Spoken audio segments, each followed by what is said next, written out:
তো আজ সকাল সকাল আমার মুদির নিয়ত করছে জমজমের পানি দিয়ে গোসল করবে এবং উনি পবিত্র হয়ে যাবে। এর জন্য আমরা সকাল সকালই বন্ধুবান্ধব নিয়ে গাড়ি নিয়ে বের হয়ে গেছি।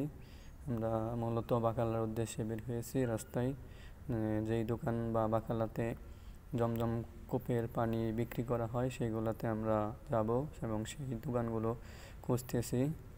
তো মেবি 10 লিটার 5 লিটারের ক্যান সম্ভবত 10 টাকা বা কিছু কম হতে পারে। তো এর জন্য আমার মুদির সবাইকে 300 টাকা দিয়েছে এবং বলছে 300 টাকার ভেতরে যতগুলো পানি পাওয়া যায় নিয়ে আসবা।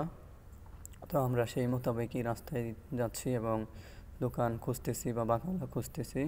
তো বাকালা খোঁজার আগে আমরা অনেক কিছু দেখলাম, অনেক কিছু দেখার চেষ্টা করলাম, এদিক ওদিক দেখতেছি যে কোনো বাকালা আছে কিনা।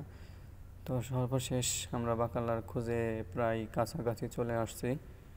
এই কাছাকাছি চলে আসার সময় আমরা অনেক কিছু দেখলাম।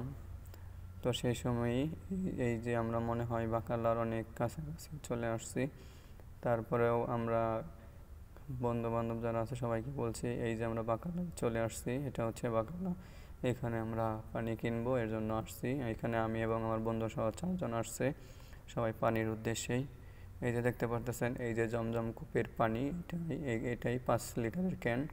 সম্ভবত আমরা অনেকগুলি নিয়েছিলাম, আমরা দেখতে পারবো যে কত করে। এই যে চারটা নিয়েছি, 4×10 = 40 টাকা হওয়ার কথা, দেখি কত টাকা নেয়। এই যে দেখেন 4টা ক্যান 39 টাকা, অর্থাৎ কিছু।